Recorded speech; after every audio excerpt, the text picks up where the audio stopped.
The official charts of the Galactic Concordance contained over 10 million surveyed systems, each meticulously catalogued and plotted.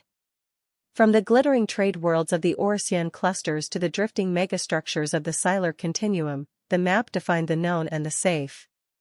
Yet when one traced the luminous lines of hyperspace routes to the rimward quadrants, they all ended the same way, an abrupt, unsatisfying gap. A blank region marked in cautious gray, labeled with a single word. Soul. For thousands of cycles, explorers had speculated about the reason. Some said it was a wasteland, a graveyard of dead worlds unworthy of attention.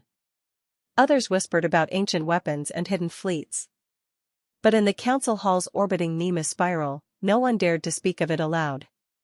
Even the most belligerent powers, the Tarkash Horde, the Dominion of RHY, never proposed expeditions beyond the boundary. To cross that invisible line was to tempt an ending no fleet had ever returned to describe. Archivist Lethian of the Morellan Enclave had always believed such fears were superstition. As a xenohistorian, he prided himself on his rational mind. And so when the Council's Resource Commission proposed a limited probe mission into Sol space, he volunteered without hesitation. "It is time," Lethian declared before the assembly, his pale blue eyes unwavering, "that we replaced myth with fact." They only looked away, as if unable to watch a man walking into his own legend.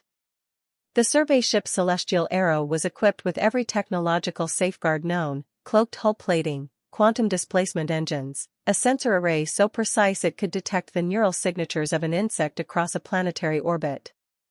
Lethian's mission was simple: map the Sol system, confirm or deny the rumors, and return.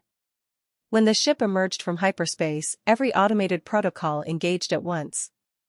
Shields snapped into place. Scanner swept the region.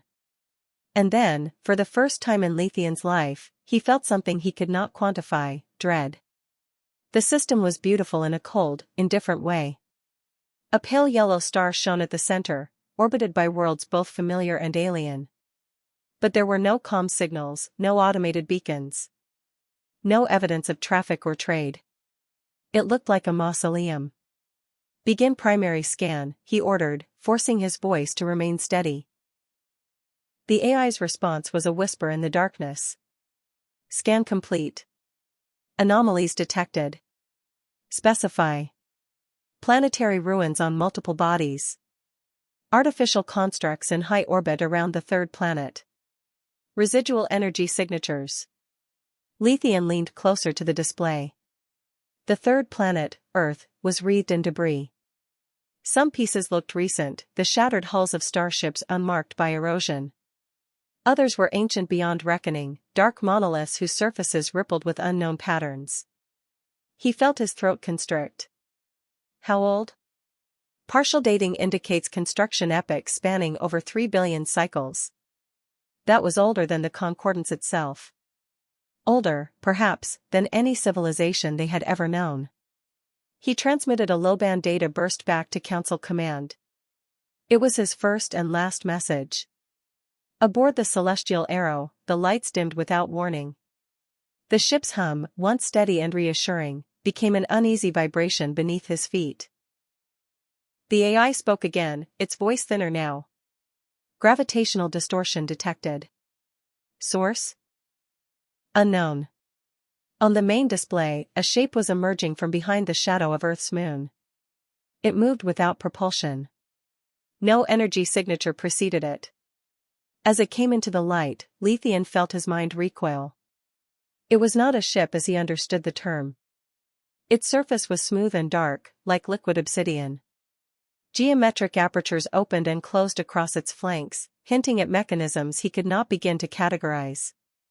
For one irrational moment, he wondered if it was alive. Attempting identification, the AI stammered. "No," Lethian whispered. "Cancel query." It was too late. As the shape drew closer, he saw markings etched across its hull, concentric spirals and lines resembling an eye. Ancient Terran sigils. A tremor ran through the ship as the thing reached out with an invisible force. Warning alarms screamed. Systems began to fail in rapid succession: propulsion, shielding, comms. The final recording from Celestial Arrow was a single frozen frame, later retrieved by a Council salvage drone that dared only to skirt the system's edge. In that image, the black shape hovered above the survey ship, its surface unfolding into a brilliant lattice of white light. Then nothing. The Council convened in stunned silence. Lethian's mission had lasted less than a day. No debate followed. No resolution was proposed.